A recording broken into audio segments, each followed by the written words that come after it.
में इस मुकाम तक पहुंचाया है, उसके बाद आप ट्रस्ट जाहिर करें, इतनी आप ट्रस्ट जाहिर करें, प्यासा कुएं के पास जाता है, कुआं प्यासे के और पास ये नहीं। मत सोचें कि हमने तो साइकोलॉजी में आना ही नहीं था, हमारे तो नंबर कम थे, अब आप आ गए हैं, अब इसको अपना लो। अच्छा हेरा, मेरा यहाँ पे एक मानना, मैं अपनी बात कर रही हूँ, अगर आपको लगता है ना कि आपके मार्क्स नहीं आए, आप इस वजह से आए, then please do something else. बिल्कुल ऑल्टरनेटिव के तौर पे इंसानों की जिंदगी से खेलने वाली फील्ड मत अपनाएं। अगर आपको ना, अगर वो स्टूडेंट जो कहते हैं कि हमने इसको पढ़ना है लेकिन हमें कहीं एडमिशन नहीं मिला, वो जी हम पास नहीं होते, लिटरली मेरे पास ऐसे स्टूडेंट्स भी आए हैं, वो कहते हैं वो पास करा दें, जान छुड़ाएं। ये सब्जेक्ट जान छुड़ाने वाला नहीं है, प्लीज वो पढ़ें जिसमें आपका दिल है, जो पैशन आपका प्रोफेशन बन जाए, या जो प्रोफेशन आपका पैशन हो। I just love this field, then I choose this. जब मुझे रियलाइज हुआ, I was doing BSc at that time, computer science, Java, C++ मैं पढ़ रही थी, तो वो सडनली अक्सर लोग सुन के कहते हैं कि BSc से कॉम्बो नहीं बनता आपका। द थिंग इज कि दिल, वो कहते हैं ना कि जिसको अल्लाह ने चुनना है वो है जो एक लम्हे में कुछ भी कर देता है। तो द थिंग इज कि फॉर गॉड से वो पढ़ें जो जान छुड़ाने के लिए ना हो, और अगर आपने जान छुड़ाने के लिए पढ़ना है तो उसके लिए बहुत सारे और सब्जेक्ट्स मौजूद हैं। साइकोलॉजी को जान छुड़ाने के लिए मत बात कहूंगी, सिर्फ जान छुड़ाने के लिए नहीं, अगर आप सिर्फ पैसा कमाने के लिए किसी फील्ड को पढ़ रहे हैं तो फिर ऐसी कोई फील्ड अपनाएं जहाँ पर आपको फौरी पैसा मिल सके। बिल्कुल। और जहाँ अगर आप ये कह रहे हैं कि आपको अपने भी इंटरनल मसाइल चल रहे हैं, आपको सीखना है, आपको अपनी पर्सनैलिटी करनी है, आपको अपना नाम बनाना है, तो वहाँ पर आप फिर किसी भी फील्ड में चले जाएं तो आपको नहीं लगता। मेरे पास एक न्यू स्टूडेंट का एक क्वेश्चन है, वो कहती हैं कि आप सीनियर से मुझसे क्वेश्चन उन्होंने पूछा, तो मैंने सोचा कि क्यों ना हम इसको भी डिस्कस करें कि इन दोनों की एजुकेशन में क्या फर्क है, साइकोलॉजिस्ट और साइकेट्रिस्ट एक्चुअली होते क्या है, वो हमसे ये पूछे। बिल्कुल, साइकोलॉजिस्ट जो होते हैं ये एक बिल्कुल अलग फील्ड है, इसमें हम कोई भी मेडिसिन रेकमेंड नहीं कर सकते, हमें इस बारे में कोई शेमफुल करने की जरूरत ही नहीं है कि हो हम तो मेडिसिन रिकमेंड, ये मेडिसिन हर चीज नहीं है। सेकंड, अगर हम अच्छा, इसको मैं सॉरी टू कट यू, इसको मैं एक सेकंड कर दूं नाज़रीन, इसका ये मतलब नहीं हमने पढ़ा नहीं, हम दे नहीं रहे, हमें बेहतर पता है कि आपको वो चीज नहीं देनी, इट डजंट मीन कि हमने वो पढ़ा नहीं। ऐसे लोग, हमारे लोगों का मिजाज ये भी है ना, हमें क्लियर करना पड़ता है। बल्कि मैं आपको एक और बात बताऊंगी, मेरी यूनिवर्सिटी का एक मुझे वाकया बल्कि जितनी हमने पढ़ी है ना उतनी मेडिसिन वाले भी नहीं पढ़ते हैं। मेरा अपना तजर्बा है, हमारी मुझे याद है कि 7th सेमेस्टर था हमारा, तो हम बैठ के सारी हेल्थ साइकोलॉजी को और ना गायनी को और डेवलपमेंट को ना डिस्कस कर रहे थे। तो हमारे बैक साइड पे ना मेडिकल की स्टूडेंट बैठी हुई थी, वो वही हमें सुन रही थी। तो उसमें ना उसने आके हमसे पूछा कि ये आप मेडिकल के स्टूडेंट्स हैं? तो हमने कहा नहीं, हम ना ये साइकोलॉजी के स्टूडेंट्स हैं।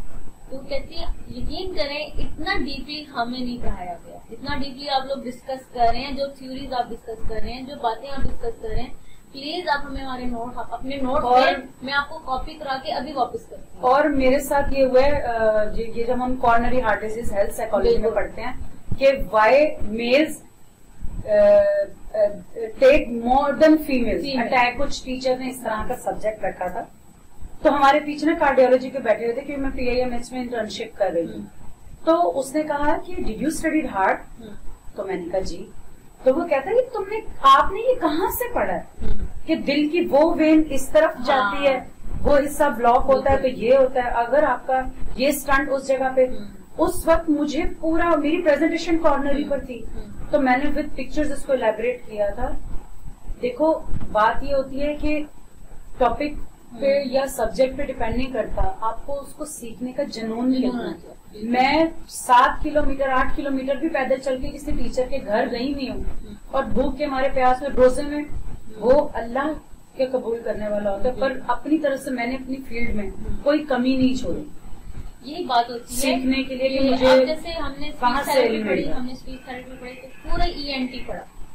अब पूरे ENT में आपकी स्कल आती है, आपके फेफड़े आते हैं, आपकी पूरा हिस्सा आपका जो ऊपर वाला बॉडी का है, पूरी एनाटॉमी पढ़नी है, आपका पूरा स्पाइनल पीछे तक, आपकी कमर तक, आपको ENT में पढ़ना होता है जब आप स्पीच थेरेपी कर रहे होते हैं। और जब आप न्यूरोलॉजिकल साइकोलॉजी पढ़ते हैं मुझे नहीं लगता कि आप ब्रेन का कोई हिस्सा छोड़ देते हैं, क्योंकि हमारा जब हम जब बिहेवियर की बात करते हैं तो हम बात करते हैं ब्रेन की। जब हम ब्रेन की बात करते हैं तब हम बात करते हैं न्यूरोट्रांसमीटर की। जब हम न्यूरोट्रांसमीटर की बात करते हैं तो पूरा सिस्टम हमने पढ़ना होता है। क्योंकि हमारा लोगों को सिर्फ ये पता है कि हम जाएंगे, टीका लगवाएंगे, टैबलेट लेंगे तो हमारा जिस्म छू मंतर करके ठीक हो जाएगा। तो रात को देखें, कोई जादू की छड़ी नहीं चलेगी। आप लोगों को सबसे पहले ये समझ नहीं आती कि हमारी एक फिजिकल जिंदगी है ना, तो उसका एक अलग इम्यून सिस्टम होता है। इसी तरह हमारे माइंड, बॉडी माइंड रिलेशनशिप है, पर ये दोनों दुनियाएं अलग हैं। उनके बीच में एक ब्रिज है जिसको अल्लाह ने कायम किया है, रूह और माइंड बॉडी, जिसको आप अब देखें, ये टॉपिक भी इंशाल्लाह हम करेंगे, सूफीज्म और ये जो हिप्नोटिज्म है, क्यों करते हैं हिप्नोथेरेपी। वो तो आंखें देख रही हैं। आप जब खाना खाते हैं उससे पहले आपकी आंखें देखती हैं और आपकी नाक उसको सूंघती है। आप कहते हैं मेरा आइसक्रीम खाने को दिल कर रहा है, मेरा मीठा खाने को दिल कर रहा है, मेरा चॉकलेट खाने को, मेरा कुछ नमकीन खाने को दिल कर रहा है। वो आपका दिल नहीं कर रहा, आपकी बॉडी रिक्वायर करके आपके ब्रेन को मैसेज भेज रही है कि नाउ आई नीड दिस। तो उसके बाद आपको लगता है कि मुझे ये लेना चाहिए। यही वो अवेयरनेस है जो हमारे लोगों में नहीं है कि जो भी आप इवन के मेडिसिन जब आप इनटेक करते हैं, हमारे लोगों को नहीं पता कि एक मेडिसिन का रिएक्शन होता है बॉडी की तरफ, एक बॉडी का रिएक्शन होता है मेडिसिन की तरफ। बिल्कुल, ये रिएक्शन जब ये वाइस वर्सा है, और जब ये रिएक्शन मिलता है तो आपकी बॉडी पर कोई भी मेडिसिन असर करती है। हम कहते हैं कि मेडिसिन असर करना छोड़ दे, बॉडी पर जारी, यानी कि आपका अगर आप पेन की टैबलेट खा रहे हैं, पैनाडोल ले रहे हैं, तो आपके ब्रेन में पेन के रिसेप्टर्स हैं। वहां जाके पेन की टैबलेट जितनी भी उसकी मिक्सिंग होगी आपकी खून में, वो जाके उधर मिलेगी। पेन वहां से फिर खत्म होकर वो ब्रेन भी आपको रिएक्शन देता है, रिएक्शन और मैसेज भेज रहे हैं वापस आपकी बॉडी की तरफ। तो ये सब चीजें हैं। और देखिए हीरा, इसको इस तरह भी कह सकते हैं, ये एक अल्लाह का बनाया हुआ निजाम है। आप 5 mg खा रहे हैं, आपको नहीं फर्क पड़ा, आप 10 कर दें, 50 कर दें, आप 100 कर दें, 1000 खा लें, लेकिन आपकी बॉडी रेजिस्टेंस इसको एक्सेप्ट नहीं करेगी, क्योंकि ऑलरेडी आपके खून में उस चीज की मिकदार मौजूद है। तो वो बढ़ाते इसलिए हैं क्योंकि आपके ब्लड को उस चीज की आदत हो गई है। आपका ब्लड जो है वो सर्कुलेट करके आपके ब्रेन को मैसेज दे रहा है कि आपको 10 mg की जरूरत अब नहीं है, मुझे इससे कोई फर्क नहीं पड़ रहा। इट मीन्स आपको वो बढ़ानी पड़ेगी ताकि वो आपके खून में जाके मिक्स हो। आप इतना नहीं सोचते, आप कहते हैं टैबलेट खाओ, आराम आ जाए। जो पूरी अगर हम अपनी ह्यूमन लाइफ को देखें तो इसमें जैसे हम बात करते हैं कि हमारा जो बॉडी सिस्टम है वो 30%, हमारी जो सारी कॉग्निशन चल रही है, जो हमारी सब चीजें चल रही है, वो हमारे ब्रेन से चल रही है। ठीक है, ये एक मेजर डिफरेंस है साइकेट्री का और साइकोलॉजी का। एक साइकेट्रिस्ट आपको मेडिसिन रेकमेंड कर देता है कि आप ये मेडिसिन खा रहे हैं, आपने ओसीडी है, ओसीडी की ठीक है 90 डेज आपकी मेडिसिन चलती है, हम मान लेते हैं। बट वो 90 डेज कंप्लीट होने के साथ साथ आपको टॉक थेरेपी चाहिए, आपको काउंसलिंग चाहिए, आपको साइकोथेरेपी चाहिए। आपने उसने जाके सिर्फ एक सिस्टम को स्लो डाउन कर देना है, उसने आपकी नेगेटिव थॉट्स को भी कंट्रोल करना है। वो जो आप जाके बार बार हाथ धो रहे हैं, उसकी साइको एजुकेशन कौन देगा आपको? कि आप ये बार बार हाथ धो रहे हो या कॉकरोच से टैबलेट खाने से वो हाथ धोना बंद नहीं होगा। वो सिर्फ एक सिस्टम को जाके वो जो मैसेज बार बार ब्रेन दे रहा है उसको सिर्फ स्लो डाउन कर दी। और दूसरा ये कि आपको देखें, मेडिसिन की उसको जरूरत पड़ती है जब आपके जिस्म में कोई वही बात आ गई कि कोई तकलीफ होती है। आप मुझे बताएं, दिल तोड़ने की कोई दवाई होती है? नहीं होती। दुख देने की किसी को दवाई होती है? नहीं होती। डिवोर्स देने की कोई टैबलेट होती है? नहीं होती। डेथ की कोई टैबलेट है कि तुम दवाई खाओ और मुझे मौत ना? नहीं होती। ये सारे वो बिहेवियर्स हैं हमारे जो ज्यादातर कई ऐसे हमारी डिसऑर्डर्स हैं जो कि बिहेवियर डिसऑर्डर्स हैं, उसमें आपको सिर्फ आपको मेडिसिन से छोड़। अच्छा, आप गैम्बलिंग कर रहे हैं, आपको जब मेडिसिन मिलेगी कि जो आप गैम्बलिंग करना छोड़ दें। बिल्कुल ठीक है। आप कोई अगर आप फोन एडिक्ट हो गए हैं, क्या आपको कोई मेडिसिन मिलेगी जो आप फोन एडिक्शन छोड़ देंगे? इसी तरह बहुत सारे बिहेवियर। नई जनरेशन में पोर्नोग्राफी, मास्टरबेट और इस तरह के डिफरेंट और भी बिहेवियरल इतने इश्यूज हैं जो मेडिसिन से खत्म नहीं होते। तो ये एक मेजर चीज है। हम किसी की प्रोफेशन पे डाका मारने की बात तो पहले हम ये कह रहे हैं जो काम है उसको वो करने दें। बिल्कुल, आप किसी की ये ना करें, आप अपनी अपनी हमारे यहाँ पर स्कीमा। फार्मास्यूटिकल कंपनीज भी मेरे साथ उनका सिर्फ ये है कि लोग मुझसे इस चीज से वो करते हैं, जी आप मेडिसिन के इतना खिलाफ हैं, आप लोगों को इसके खिलाफ करिए। नहीं, हम कह रहे हैं आप लें, लेकिन व्हेन इट्स रिक्वायर्ड, जरूरत से ज्यादा या फजूल मेडिसिन मत लें, उसका अपना एक साइड इफेक्ट होता है। उनको नेगेटिव ड्रग अब्यूज और एडिक्शंस के जुमरे में लिया जाता है। नेक्स्ट है जी साइकोलॉजिस्ट का इमेज, पागलों का इलाज करते हैं। हाँ, ये सवाल इतने स्टूडेंट्स ने मुझसे किया है, फाइनली गाइस आज आपको इसका जवाब मिल रहा है। साइकोलॉजिस्ट का इमेज देखिए, सबसे पहले रिस्पॉन्सिबल खुद साइकोलॉजिस्ट है।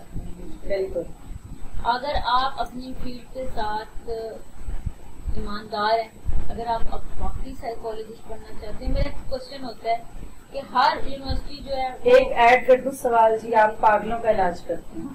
पागल, देखिए ये सबसे इम्पोर्टेंट चीज है कि हम पागल कहते किसको हैं। हम पागलों का पहले समझ लें, पागल होते क्या है। देखें, जो हमारी नजर में, साइकोलॉजी की नजर में पागल वो इंसान होता है। देखिए, जो इंसान होता है उसको 4 पिलर होते हैं। हम आप सबको 4 पिलर से अल्लाह ने खड़ा किया है। एक आपका है फिजिकल, एक आपका है साइकोलॉजिकल, एक है आपका सोशल, एक है आपका स्पिरिचुअल। आपके जो चारों साइकोलॉजिकल में वो इमोशनल जज्बात होते हैं जिसपे आप कंट्रोल नहीं कर पाते, तो किसी को गुस्सा आता है, कोई बहुत जल्दी रोने लगता है, ये जो 4 पिलर है, ये 4 पिलर जो बिल्कुल डैमेज हो जाए ना, हम इसको पागल कहते हैं। अब ये 4 पिलर इसके बहुत ज्यादा शेक हो चुके हैं, गिर चुके हैं। हम कहते हैं कि ये अपनी सेंसेस में नहीं रहा, लेकिन हम हर इंसान को इन 4 पिलर्स में कहीं ना कहीं प्रॉब्लम थ्रू आउट लाइफ चलती रहती है। किसी को फिजिकली चलती है, किसी साइकोलॉजिकल आ जाता है, उसका सोशल भी डैमेज होगा, उसका स्पिरिचुअल भी डैमेज होगा। समझ रहे हैं? अगर आप कोई लॉन्ग टर्म ऐसी फिजिकली डिसेबिलिटी में जा रहे हैं, आप खुद सोचें कि आपका सोशल डिस्टर्ब नहीं होगा, क्या आपका साइकोलॉजिकल डिस्टर्ब नहीं होगा, आपका स्पिरिचुअल डिस्टर्ब नहीं होगा, आपको अगला की नाउमीदी खत्म हो जाएगी, क्या करती है ऐसे करके। और जब आप इन चीजों में जाते हैं तो आपको लग रहा होता है कि ये जो मेरे जिस्म में स्ट्रेन्स हो रही हैं, पेन हो रहा है, बॉडी स्ट्रेच हो रही है, मुझे मसल्स प्रॉब्लम हो रही है, तो वो समटाइम फिजिकल नहीं होती। आपके टेस्ट कितने पेशेंट मेरे पास आते हैं कि जी टेस्ट क्लियर है, समझ नहीं आ रहा। अभी मेरा कल का ही एक्सपीरियंस है कि मुझे एक ऐसी जगह जाना हुआ, तो वहाँ पर एक मौलवी साहब थे, उनके पास एक बच्ची आई हुई थी, साथ उसकी मदर थी, MBBS डॉक्टर है बच्ची। उसका कोई ना बाहर जाने का सिलसिला था MBBS के बाद, कोरोना की वजह से रुक गया। तो उधर वो परेशान थी, उसकी मदर की ये आगे सिलसिला नहीं रुका हो रहा, और ये बच्ची जो है ना पेन, बॉडी में पेन होने पर वो ना शिकायत करती है, मैं थकी थकी रहती हूँ, मुझे दिल नहीं लगता काम में, ये होता है वो होता है। अब वो बाबा जी के पास आई हुई थी कि शायद कोई काला जादू हो गया है, लेकिन वो मौलवी साहब भी अच्छे थे, उन्होंने कहा कोई ऐसा कुछ नहीं। अच्छा, हमारी सोसाइटी में जिन भी बड़े वेले हैं, हाँ, जो आते ही सिर्फ पाकिस्तानी औरतों के ऊपर और औरतों पर ही आते हैं, हाँ, और ना वो उन्होंने फिर उनको बोला कि ऐसा कुछ भी नहीं, कुछ भी नहीं है। तो यानी कि एक MBBS डॉक्टर वेले नहीं है, बहुत से MBBS एक डॉक्टर को अंडरस्टैंड नहीं हो रही, जिन भी सोचते होंगे कि यार पाकिस्तानियों पे हाँ मैं कैसा नहीं। एक मैं ये सोच रही थी कल की कि एक MBBS डॉक्टर को ये अवेयरनेस नहीं हो रही, या वो इस चीज को मैटर नहीं कर रही। अगर एक MBBS डॉक्टर पीर के पास जा रहा है कि मेरे पे जिन आ गया है और जादू हुआ है, तो सोचें कि आम आवाम तो फिर मेरा ख्याल है उसका अल्लाह ही हाफिज़ है। क्योंकि वो लोग भी देखिए, वो तो पॉजिटिव था, एक पॉजिटिव बंदा होगा, सिर्फ एक आपको बताएगा, ऐसे हजारों करोड़ों में कि बीबी ऐसी बात नहीं है, बाकी दूसरे के लिए तो ओके आ जाओ, वो फिर आपसे। इसीलिए आप देखें वो रेपिस्ट भी ज्यादा है कि तोहमात है ना कि आप उसको छोड़कर तो उसके शैतान के चेलों के पास आप जा रहे हैं। तो जब जिस चीज का हुक्म, ये मेरा पर्सनल एक्सपीरियंस है, जिस चीज का हुक्म अल्लाह, उसके नबी और किताब ने नहीं दिया ना, देखो मैंने अपनी जिंदगी में कुछ लोग हर जो साइंस है ना, वो इस्लाम की, कुरान की, उन्होंने रोजे का बताया, उन्होंने नमाज का बताया, उन्होंने हर चीज को प्रूफ किया कि ये जो मुसलमान 5 वक्त में करते हैं। इवन आखिरी हमारा जो कोविड आया था उसमें भी उन्होंने ये बताया कि आप बार बार इतने दफा हाथ पैर धोएं तो ये होगा, इन शॉर्ट बता रही हूँ। तो उसमें ये रिसर्च भी आई कि अच्छा वुजू करने के ये बेनिफिट्स हैं। तो मैंने अपनी जिंदगी